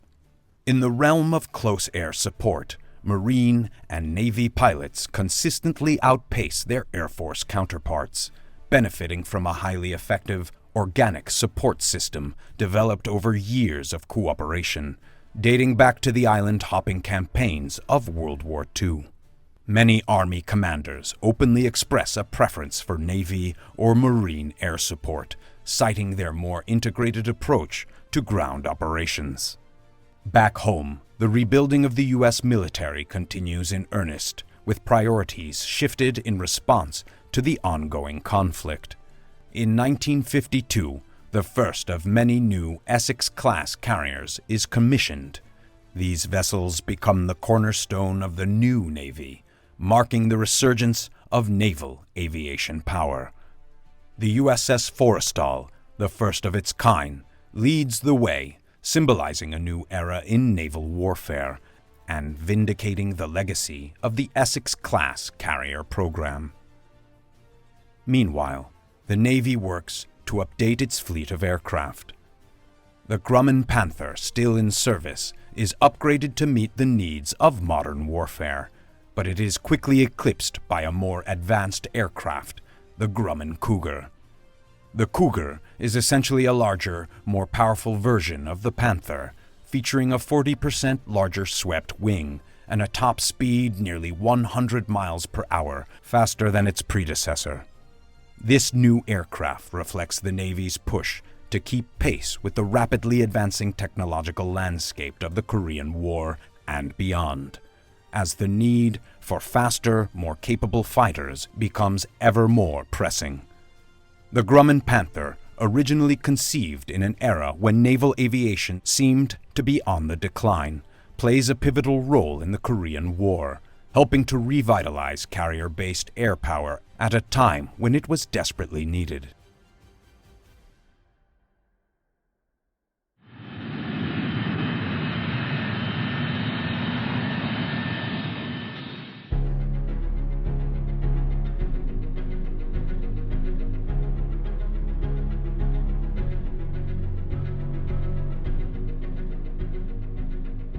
On December 17, 1950, while patrolling Korean airspace, a United States Air Force F-86 Sabre spotted the distinct silhouette of a Model 15 MiG below.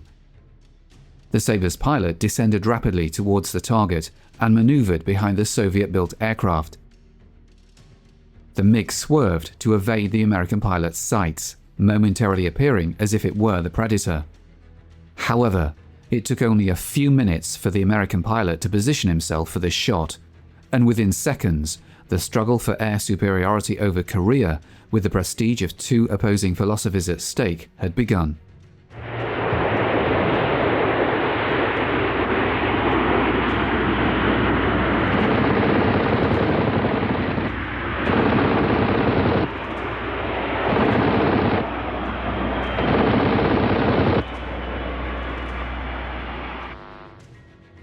The history of jet-powered fighters actually dates back to before the Second World War. The first Allied jet fighter to enter service was the British Gloucester Meteor. Utilising two centrifugal flow engines, the Meteor increased fighter speeds from the previous maximum of 400 miles per hour to around 500 miles per hour. These Meteors were stationed in Europe just before the end of the Second World War.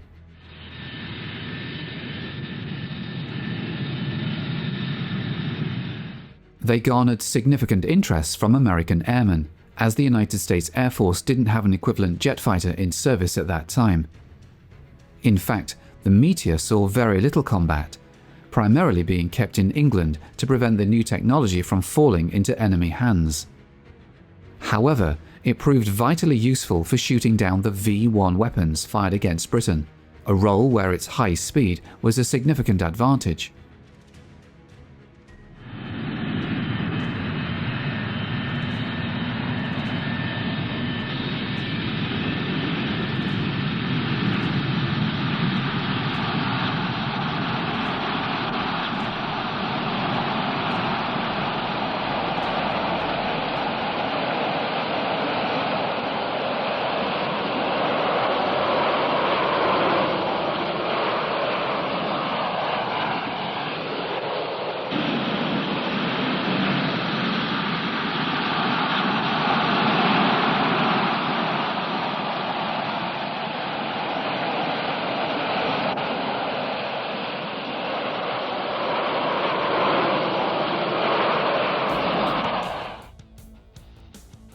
The British fear of the Meteor falling into German hands was somewhat paradoxical, as Germany was at least a year ahead in jet design and had flown jet-powered aircraft before the war.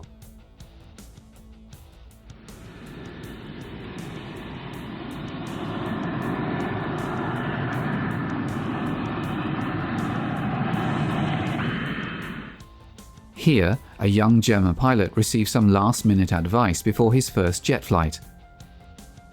Undoubtedly, the Luftwaffe's most impressive success was the Messerschmitt 262. This excellent aircraft, powered by two axial flow jet engines, was actually faster than the Meteor. Additionally, it featured a successful aerodynamic shape, and later models were designed to utilize a swept wing philosophy that German engineers were developing at the time. Over 1,500 Messerschmitt 262s were built, but on Hitler's insistence, many were designated for a bomber role, a function for which the Swallow, as it was known, was not ideally suited. Eventually, and initially unofficially, the German High Command permitted the 262 to be used as a fighter. In the short time it served in this capacity, the 262's remarkable speed wreaked havoc among Allied bombers. Unfortunately for the Germans, the 262 came just too late to save the Third Reich, but it did give the Allies another insight as to the possibilities of jet development.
Focusing more on improving piston engine design, America didn't begin developing jet technology until 1942.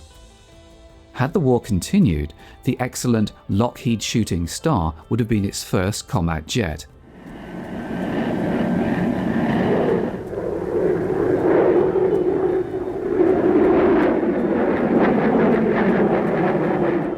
This is a photo reconnaissance version, but the basic fighter, which saw service for many years, was essentially the same. The Republic Thunderjet offered further improvements, with a slender, streamlined fuselage and more powerful jet engines. However, both the P-80 and the P-84 used a straight wing design that wasn't significantly different from the shapes employed during World War II. The North American Aviation Company initially adopted a conventional straight-wing layout for its first jet. However, they gained access to data on German swept-wing technology immediately after the war, leading them to modify the wing and tailplane positions into a swept-back format.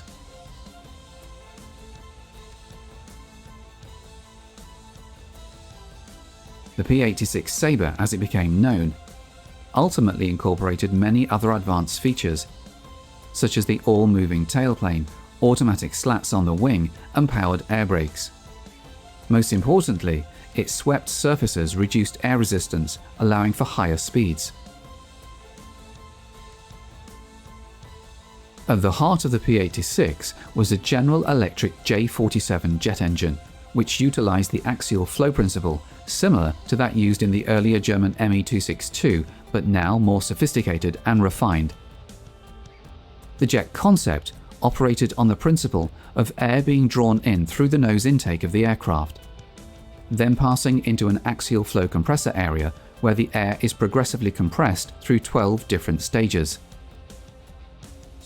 It's then forced into the combustion chambers where atomized fuel is injected and ignited.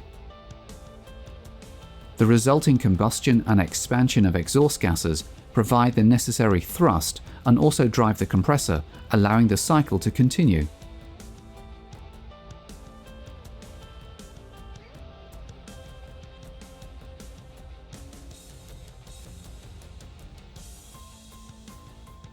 The thrust produced by this jet engine technology was something that ground crew also had to adapt to.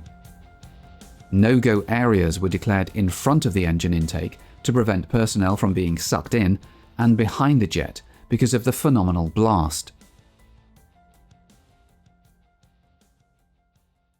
One problem all jet engines had compared to piston aircraft was their vast fuel consumption. In the confined space of a fighter's fuselage, every square inch of available space was dedicated to fuel storage. The Sabre, like many other fighters, also employed drop tanks to provide extra kerosene.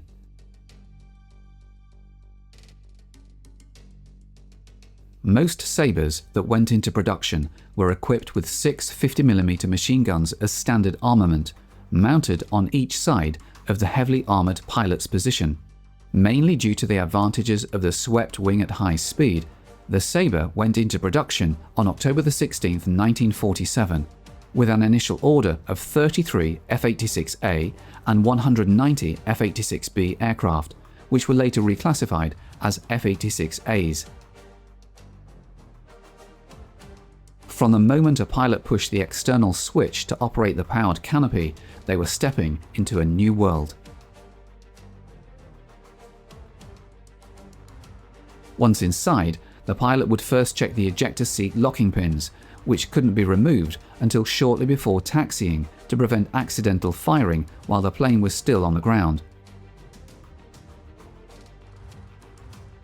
They would then take stock of the staggering array of controls and instrumentation integral to the new technology. Managing a Sabre was far more complex than the stick and rudder techniques required of earlier planes. Here, 5,200 pounds of thrust had to be controlled and directed to propel what was at the time the world's fastest fighter.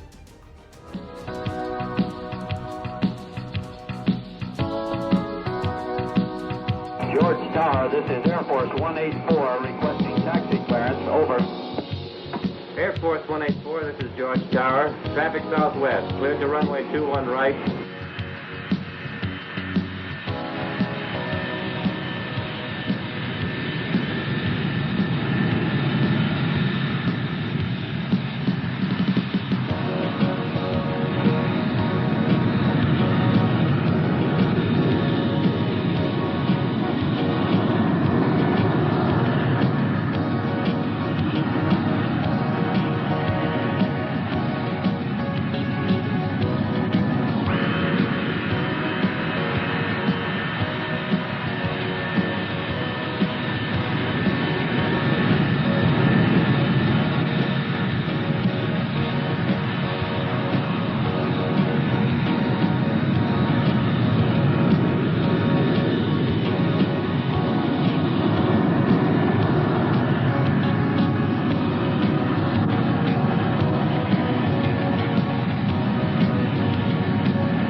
One difference between jet-powered and piston engines is that jet engines take some time to build up the necessary thrust to get the aircraft off the ground. This was particularly true for heavier jet bombers, but even fighters needed to build up thrust before takeoff.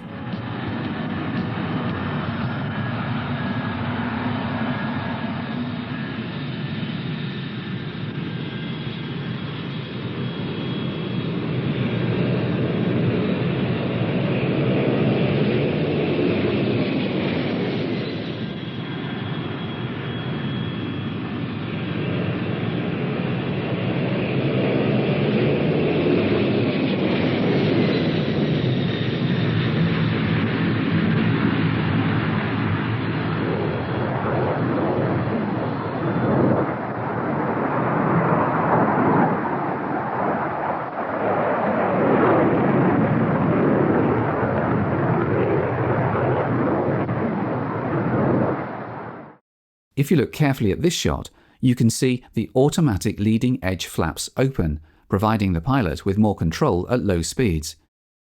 In every respect, the Sabre was an aircraft for fighter pilots, and its nimbleness and agility were to prove invaluable in the years to come. During this period, the Air Force replaced the designation P for pursuit with the more fitting F for fighter, renaming the Sabre the F-86.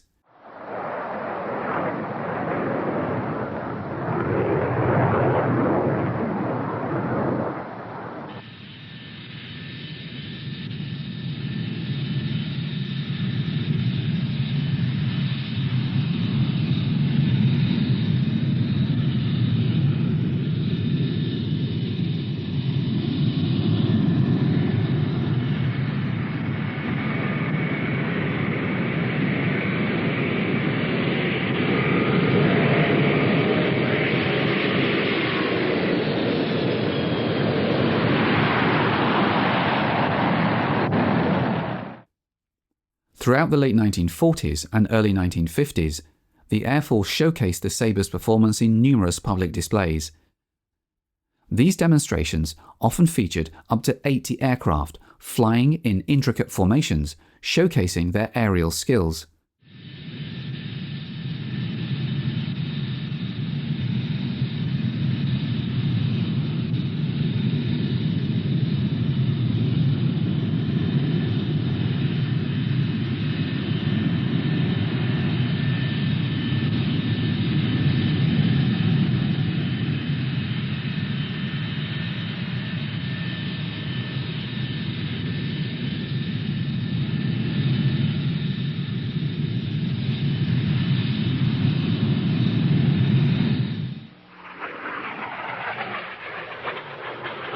The breaking of the sound barrier was still a novelty, and although by then it was a routine for the pilots, at these airshows it was a highlight of the day for the crowds.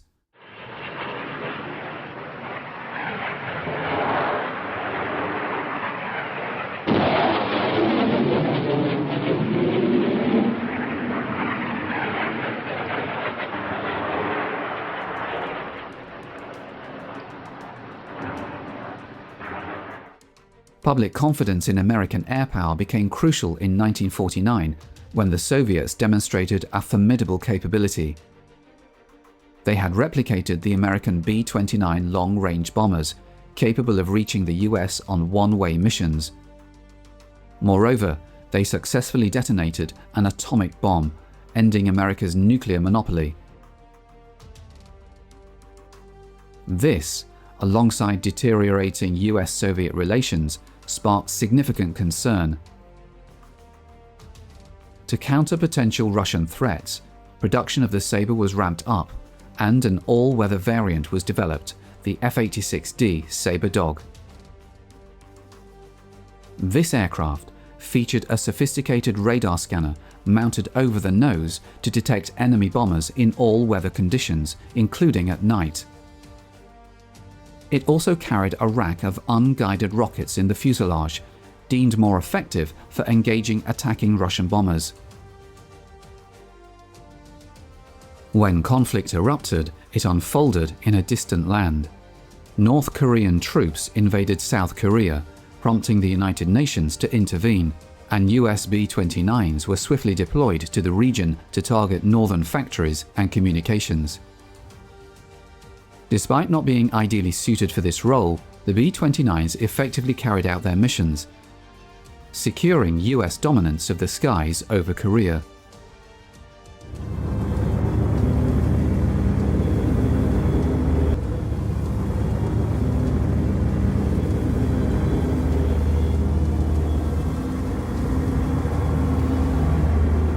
However, on November 1, 1950, American pilots were surprised to encounter the first Russian-built MiG-15s. These aircraft represented a significant technological leap beyond what the Soviets were previously believed to possess. Even with their defensive armament, B-29s stood little chance against these advanced Soviet fighters. In response to this new threat, the Pentagon ordered F-86s to be deployed to Korea, marking the beginning of the intense MiG versus Sabre aerial combat.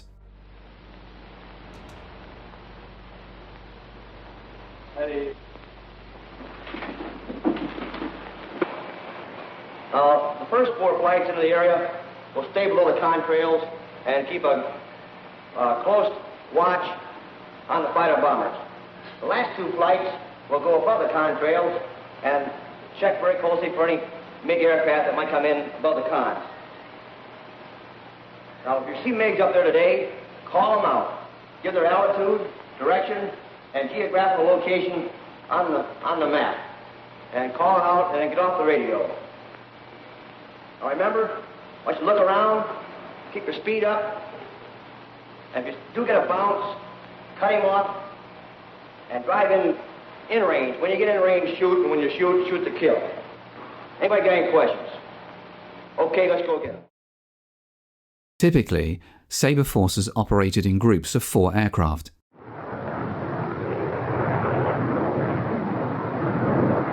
Tiger lead, Tiger 2 here. I got a couple bogeys out there with 1 coming around at 2 level.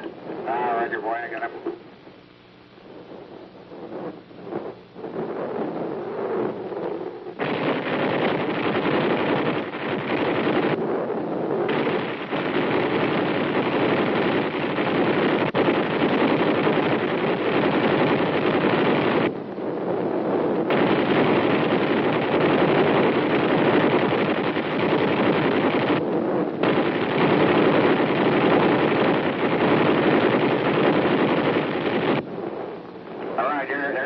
Going down. You got him?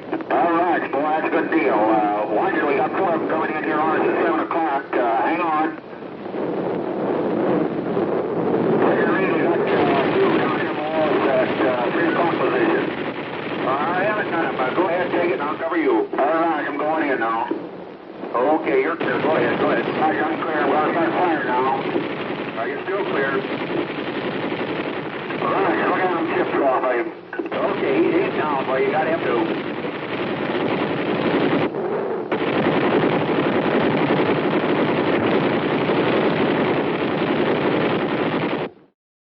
By 1952, American pilots had engaged MiG-15s in numerous successful sorties. Similar to the dynamics of the Second World War, a group of elite aces emerged, men who demonstrated exceptional skill and determination in combat with their fighters.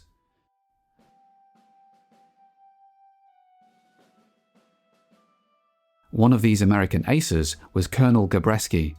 Gabreski arrived in Korea already decorated as an ace, having flown Thunderbolts during World War II, but he further cemented his reputation as a MiG killer. The skill and experience of American pilots were crucial, considering that the MiG-15 itself was a formidable aircraft.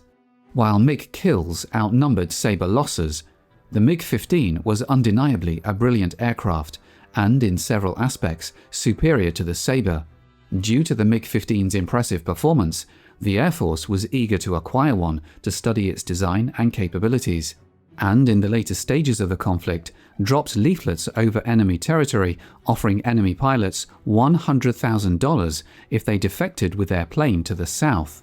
One pilot, Lieutenant Rowe, accepted the offer, and it must have been a surprising sight for the ground crew at Kimpo on September 21, 1953, when a MiG-15 landed. The aircraft was soon in the hands of American pilots, eager to fly and evaluate the MiG for themselves. One of the standout features of the MiG-15 was its armament, a combination of one 37mm and two 23mm cannon mounted in a compact, removable unit. This setup allowed for quick replacement by ground crew, enabling rapid turnaround times for the aircraft. The borrowed MiG, equipped with ammunition, provided an opportunity to test its firepower. Aircraft equipped with heavy cannon typically have a slower rate of fire compared to the 6 machine guns on the Sabre, but they deliver significantly greater hitting power.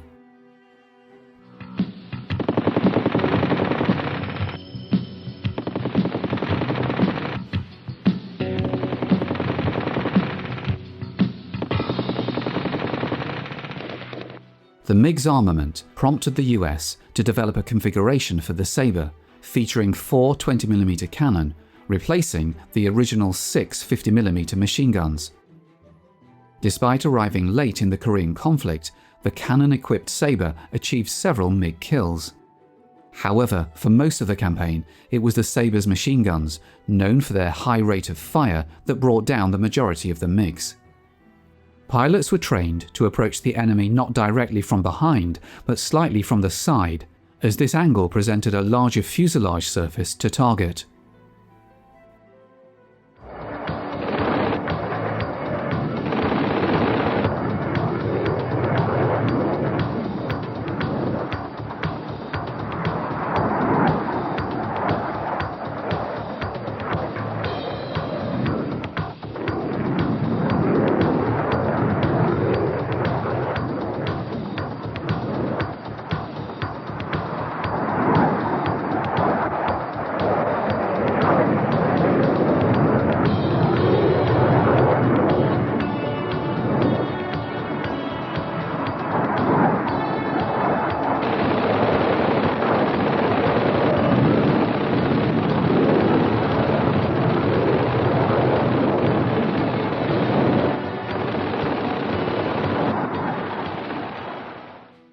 Despite the Sabre's superior design and firepower, the F-86s faced formidable challenges. Nevertheless, the original Sabre design's excellence and its robust airframe proved crucial. Many aircraft returned home with significant damage, yet were still airworthy, a testament to the Sabre's durability and the skill of its pilots. The Sabre's heavy armor for pilots played a crucial role in saving many lives during the Korean conflict. As the Korean conflict progressed, American aces were redeployed to train new pilots in combat techniques specific to the F-86. This approach, where experienced pilots passed on their skills to younger aviators, was a pivotal part of the American strategy that ultimately prevailed in the Korean air conflict. Given the MiG-15's comparable overall capability to the Sabre, the skill of the pilots was often the deciding factor in engagements. Had the MiG been in the hands of better trained pilots, the outcome of the conflict might have been very different. It was the greater competence and better training of the American pilots with their consequent greater skill that was the real margin between the two planes. Preparing for flight was a complex and weighty process for the pilot, They would have to don a heavy flight suit along with a lined vest and carry the obligatory .45 automatic. Additionally, they had to don a Mae West life preserver, an essential parachute, and a survival kit containing various items from a rubber raft to a homing beacon.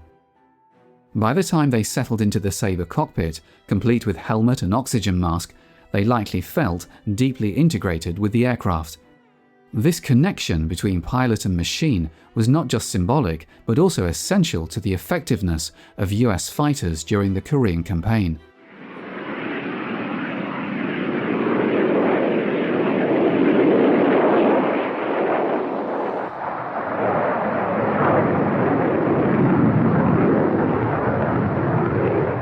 The Sabre's design allowed for significant versatility in its role. Originally an interceptor, it could also be configured to carry air-to-ground rockets or bombs when necessary. The Sabre's design versatility made it well suited for roles beyond interception. Although it was seldom used in interdiction missions during the Korean War, other countries in different theaters employed the F-86 very effectively as a ground attack aircraft.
In the mid-1950s, just after the Korean conflict, the US developed air-to-air homing missiles like the innovative Sidewinder.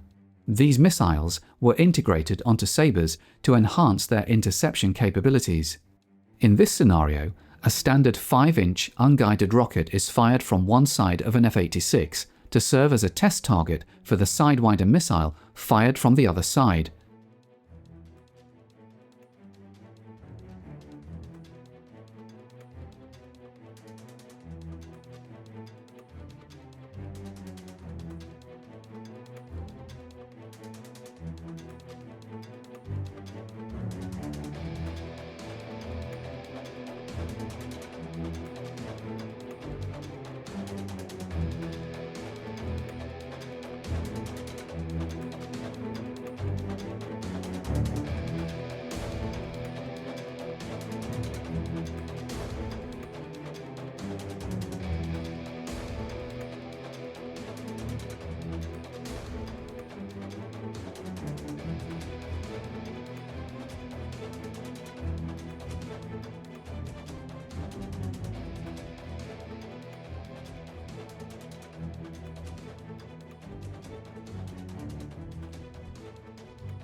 The Sabre's production extended beyond the United States, with manufacturing in Canada and Australia and assembly in Italy and Japan. However, one of the most intriguing developments occurred in Australia. The Royal Australian Air Force sought an enhanced version of the Sabre, leading to a comprehensive redesign by the Commonwealth Aircraft Factory.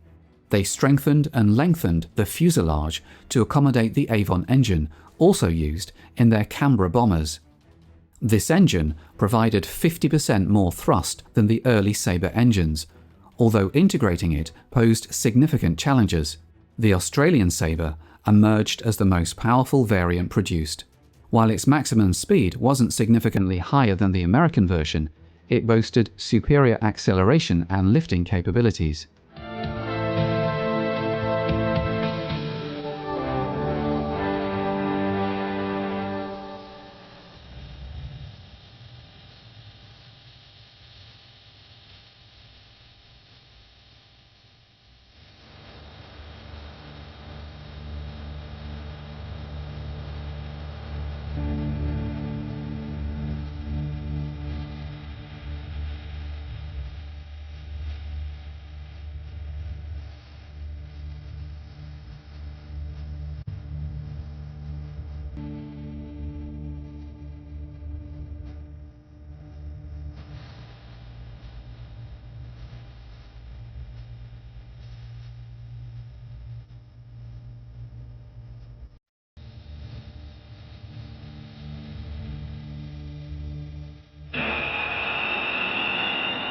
The large letter P on the side of this plane is the standard Commonwealth symbol for prototype, similar to the Y used by American aircraft. Australia produced 112 Avon-powered Sabres, some of which were transferred to the Indonesian Air Force as they were replaced by the French Mirage.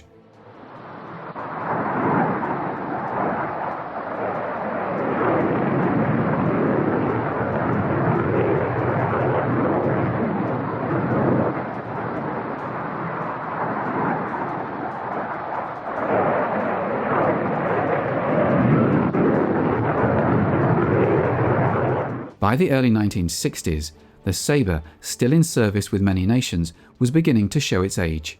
While the addition of Sidewinder missiles bolstered its effectiveness as an interceptor, no aircraft, even the renowned F-86, could remain in the front line indefinitely. Moreover, North American aviation had introduced a successor in the form of the F-100 Super Sabre.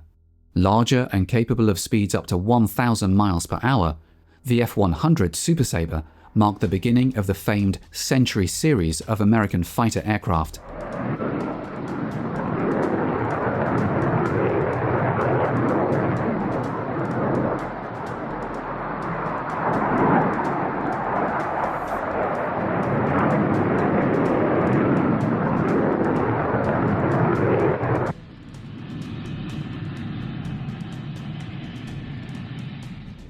In the early 1960s, the Sabres were gradually phased out and reassigned to roles within the Home Guard.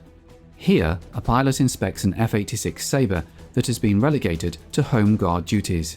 Once again, the synergy between pilot and aircraft proves to be highly effective, even in this new capacity. The skills and experience of a combat veteran are invaluable to the nation, and so is the enduring value of the investment in a well-built and long-serving aircraft like the F-86 Sabre. Even after its retirement from frontline service, the Sabre continued to serve a vital role in the hands of skilled and dedicated aircrew within the Home Guard, providing a robust second line of defense. In the United States, the F-86 remained operational with National Guard squadrons well into the 1970s, and it continues to be flown by air forces in various countries around the world. The design, originating in the 1940s, has proven exceptionally durable, not only because of the Sabre's solid construction, but also because it consistently fulfilled its mission requirements.